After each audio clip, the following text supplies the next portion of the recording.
So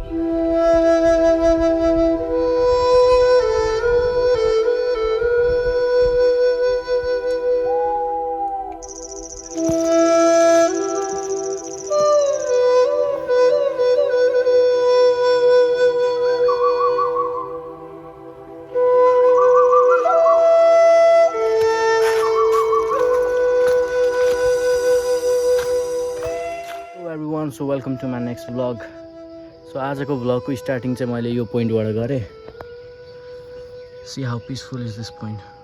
न त म त्यत्रो पर हिँडेर आइसकेको हो, तर मलाई आजको भ्लग चाहिँ यहाँबाट स्टार्ट गर्नु थियो। Because this is the place where I come when I feel down.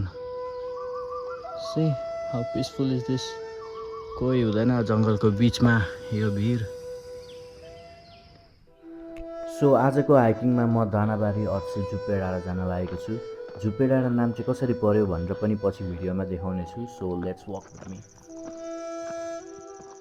मलाई थाहा थिएन आजको यो हाइकिङ यति पिसफुल हुन्छ भनेर। लाइक न कोही अगाडि छ न कोही पछाडि छ। आई थट आज स्याटरडे धेरैजना हाइकिङ जान्छन् होला, but all I see tempo and bikes. But no worries, सबैको इन्जोय गर्ने तरिका फरक हुन्छ। ये जरुरी तो नहीं जो हमें पसंद हो वो हर दूसरे को भी पसंद हो, राइट? आज छाता बोक्न के बिर्सेको, घामले त मेरो ब्यान्ड बजाइरहेछ। I am literally burning right now.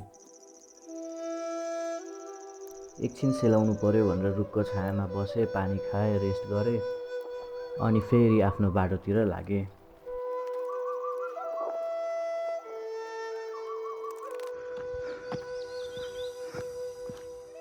बल्ल अब मौसम अलिकति शीतल हुँदैछ। यु क्यान सी अहिले घामले पिराइरहेको छ यार मलाई।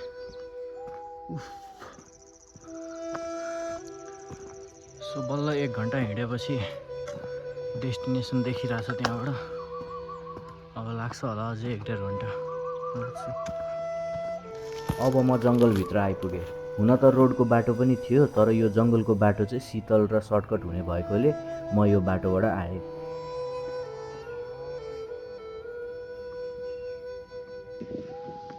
सुरुमा त रमाइलो भइरहेको थियो। चराको आवाज, हावाले हल्लिएको पात, बाँसहरूको बिचबाट चिरिने घाम।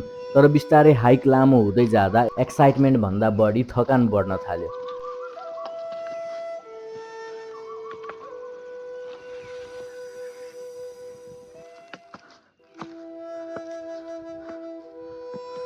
यता बाटो डिफाइन नभए पनि हाइकिङ भने पक्कै डिफाइन्ड हुन्छ।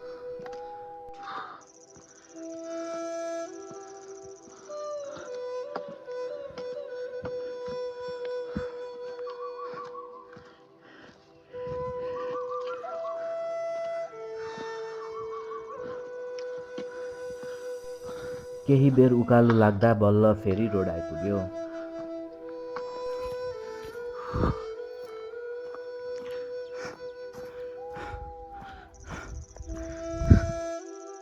एन्ड फाइनली आफ्टर 2.5 आवर्स म बल्ल दानाबारी आइपुगेँ। अनेस्टली भन्नुपर्दा मैले एक्सपेक्ट गरे जस्तो वो मोमेन्ट चाहिँ केही थिएन। लाइक न कुनै थ्रिलिङ सिन, न कुनै ड्रामेटिक भ्यू, बस साइलेन्स, फ्रेस एयर र एकदम टायर्ड बडी। परबाट हेर्दा त कोही देखिन, लाग्यो कोही पनि छैन, तर पछि नजिक आएर हेर्दाखेरि चाहिँ सबैजना होटेलभित्र खाजा खाँदै रहेछन्।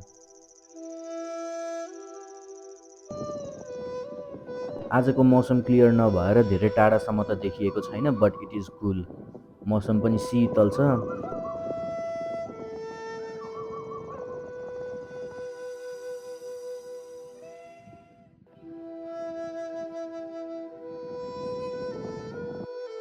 यस्तो ठाउँमा आइपुगेपछि फिल हुन्छ कि हामी कति नोइजमा बस्छौँ भनेर। कम्फर्ट भन्दा भन्दै we are so wired up that every day feels like the same morning, same routine, same scrolling. बडीले रेस्ट पाए पनि माइन्डले भने रेस्ट नै पाउँदैन। अनि त्यही भएर ओभर थिङ्किङ, एन्जाइटी, स्ट्रेस, डिप्रेसनहरू बढ्दै जान्छ। सो केटाकेटी हो, don't stress out. Whenever you feel down, take a 5 minute break and just breathe. Let your mind feel the emptiness. Don't think, just breathe. That's the key.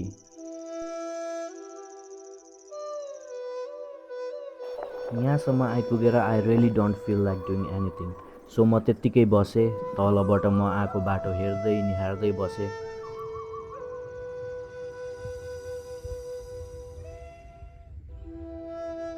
शब्दमा बयान गर्न त सक्दिनँ, but trust me it's really felt nice, refreshing and calming.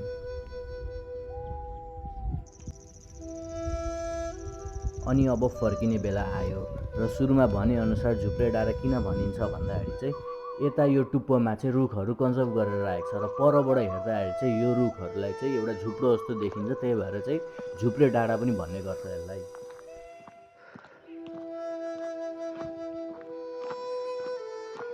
र अब फर्किने बेला किन आएकै बाटो फर्किनु भनेर म अहिले अर्को root समातेँ।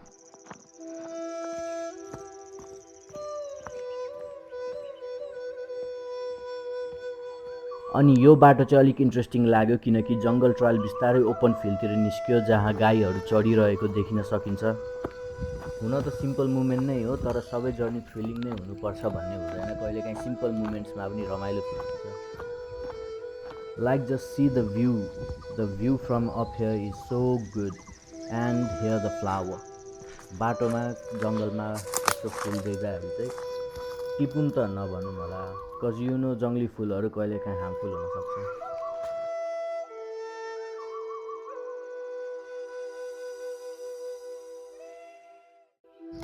And here is our small guest of the day, जसले मलाई जङ्गलमा वेलकम गरेको छ।